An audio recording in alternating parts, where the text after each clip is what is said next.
Assalamu alaikum à tous et à toutes. Quand vous parlez à des gens aujourd'hui de religion, beaucoup vous disent « Oui, mais c'est bon, pourquoi ça serait l'islam qui a raison et non le christianisme ou le judaïsme ou peu importe ?»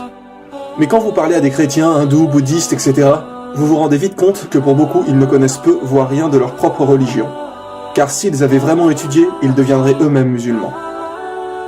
Pourquoi ? Parce que toutes les religions et tous les prophètes ont annoncé la venue de Mohammed sallallahu alayhi wa sallam pour établir la vraie religion de Dieu sur terre. L'islam, la religion finale. La religion finale. La religion finale. Nous avons déjà pas mal parlé de l'annonce du prophète Mohammed sallallahu alayhi wa sallam dans la Bible et la Torah, ainsi que l'interdiction du porc, de l'alcool, du fait de porter le voile, etc. Il est dit dans la Bible qu'une femme doit prier voilée, ou sinon qu'on lui rase les cheveux, et donc qu'il n'est pas convenable pour une femme d'être sans voile, tout comme dans le Coran. Dans Corinthiens chapitre 11, dans les versets 5 et 6, il est dit « Toute femme au contraire qui prie ou qui prophétise la tête non voilée déshonore son Dieu, c'est comme si elle était rasée. Car si une femme n'est pas voilée, qu'elle se coupe aussi les cheveux. Or, s'il est honteux pour une femme d'avoir les cheveux coupés ou d'être rasée, qu'elle se voile. » Cela pour rappeler que Dieu nous a toujours envoyé une seule et même religion. Une seule et même religion. Une seule et même religion.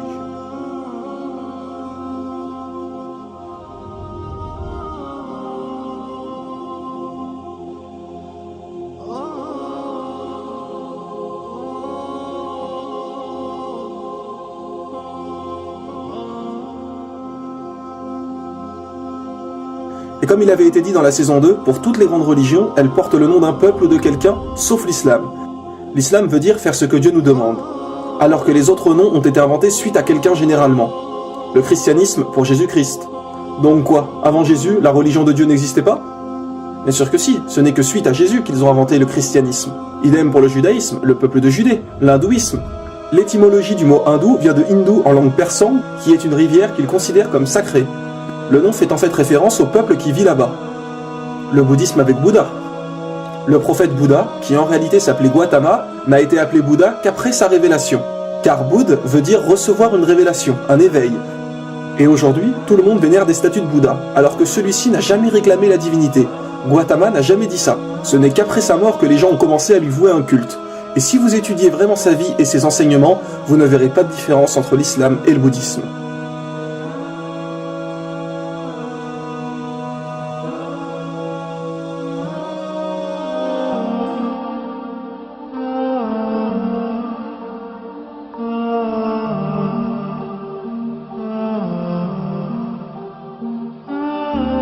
Attention, nous ne disons pas que Bouddha était forcément un prophète d'Allah, car aucun verset du Coran ou hadith mentionne son nom comme prophète. Et tant qu'il n'y a pas un texte du Coran ou un hadith pour confirmer quelque chose, nous ne pouvons être sûrs à 100%. Seulement, nous savons qu'un jour, on a interrogé le prophète Mohammed sallallahu alayhi wa sallam sur le nombre de prophètes, et il a répondu 124 000 prophètes et 315 messagers. Alors maintenant, quelle est la différence entre un prophète et un messager ? Un prophète est quelqu'un qui a reçu une révélation, mais qui n'a pas forcément transmis un message. Par exemple, Mohammed sallallahu alayhi wa sallam était un prophète et messager, puisqu'il a reçu une révélation et nous a également transmis le Coran. Idem pour Moïse, qui nous a donné la Torah. Mais un prophète n'est pas forcément un messager. Dieu peut simplement lui parler et lui donner des commandements, sans lui donner un livre à transmettre à son peuple. Mais Allah a dit dans le Coran, à chaque communauté un prophète. Ce qui est bien évidemment juste. Allah n'a jamais laissé une seule communauté sans prophète. Donc peu importe où sur terre et à quelle époque, chaque communauté a eu un prophète pour les guider, ce qui explique le nombre de 124 000 prophètes.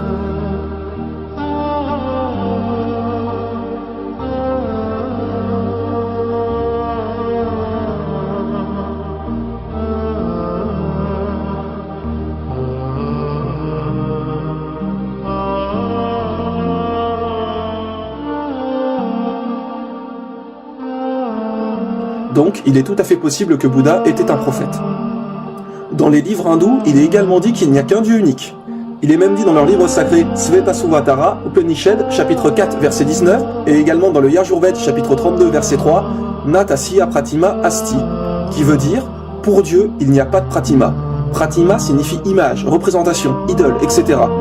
Donc pour Dieu, il n'y a pas de représentation, d'idole, d'image, de statue, de photo ou peu importe. On ne représente pas Dieu. Ce n'est encore une fois que des inventions des humains de prier devant les statues et de vénérer des idoles, comme pour Jésus. Il est dit dans la Bible, Exode chapitre 20, versets 3 à 5, « Tu n'auras pas d'autre Dieu devant ma face, Tu ne feras point d'image taillée, ni de représentation quelconque des choses qui sont en haut dans les cieux, qui sont en bas sur la terre, et qui sont dans les eaux plus bas que la terre. Et attention, écoutez bien, il est aussi mentionné, tu ne te prosterneras point devant elle. Oui, il est bien dit, tu ne te prosterneras point devant elle. Alors comment se fait-il que les gens dans les églises prient devant des statues de Jésus crucifié, que l'on voit des portraits de Marie tenant Jésus dans ses mains partout? Que les gens prient sur Marie et sur Jésus sur la croix? Parce qu'encore une fois, les gens n'ont aucune connaissance des livres et ne suivent que ce qu'on leur a dit. Mais dites-moi, qui a reçu une révélation, les commandements de Dieu? Ce sont les prophètes? Alors ce sont les enseignements des prophètes qu'il faut suivre, et non tout et n'importe quoi. Les gens prennent des statues pour des dieux. Imaginez si la statue tombe et se casse. Alors ça y est, Dieu est mort? Un peu de logique, voyons. Il n'y a qu'un seul Dieu, qu'un seul message. Il n'y a qu'un seul Dieu, qu'un seul message. Il n'y a qu'un seul Dieu, qu'un seul message. La venue du prophète Mohammed, sallallahu alayhi wa sallam, est également mentionnée dans les livres hindous. Oui, mes frères et sœurs. Il est dit dans les Védas, le livre sacré des hindous, en Kalki Purana, chapitre 2, versets 5, 7, 9 et 15, et donc à 4 reprises, la venue du prophète Mohammed, sallallahu alayhi wa sallam. Il est dit que le Kalki Avatar viendra. En français, Kalki Avatar veut dire messager. Donc, on annonce la venue d'un prophète.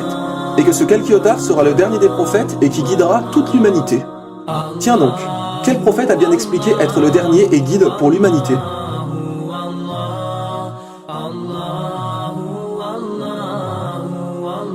Il est dit que le nom du père de ce prophète serait Vishnuash, qui veut dire serviteur de Dieu. Bien évidemment, il parlait la langue hindoue. Mais si on le traduit en arabe, Vishnuash veut dire Abdallah.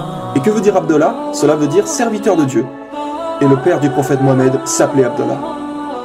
Il est également dit dans le livre des hindous que le nom de la mère de ce prophète est Sumati, qui veut dire en français paix et sérénité. Si on traduit Sumati en arabe, cela veut dire Amina. Et tiens donc, comme par hasard, comment s'appelait la mère du prophète Mohammed, sallallahu alayhi wa sallam? Elle s'appelait Amina. Il est aussi dit qu'il recevra sa première révélation dans une grotte. Le prophète Mohammed a reçu la révélation dans la grotte du mont Hira.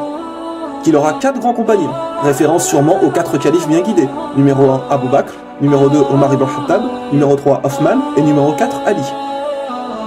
Et il y a encore de nombreuses descriptions de ce dernier prophète, de comment il vivait, ce qu'il mangeait, etc. Comme par exemple, il est dit qu'il mangeait des dattes et des olives, nourriture plus que courante à l'époque du prophète Mohammed en Arabie Saoudite. Il est dit que celui-ci sera né dans une noble et respectée dynastie de son pays, et nous savons qu'il est de la famille des dirigeants de la Mecque qui sont les Quraysh. Mais que faut-il de plus pour comprendre? Pour ceux qui disent que les hindous pensent que ce prophète annoncé n'est pas encore venu, sachez qu'il est mentionné que ce prophète mènera des batailles au sabre, à l'arc et qu'il aura des chevaux. Alors qu'à notre époque, les batailles sont plus avec des armes à feu, avions, chars, etc. Alors mes frères et sœurs, vraiment, que faut-il de plus pour comprendre? Mohammed sallallahu alayhi wa sallam a été annoncé, et il faut le suivre.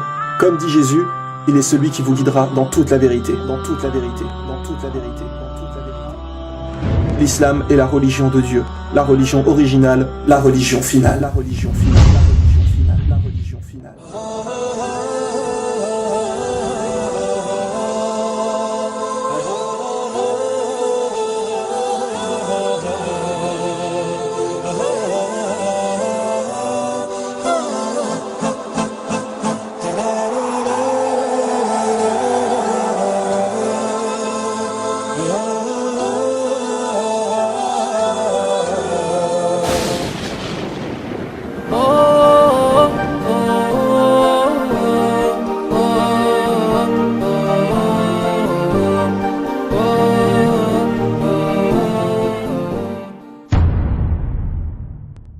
يا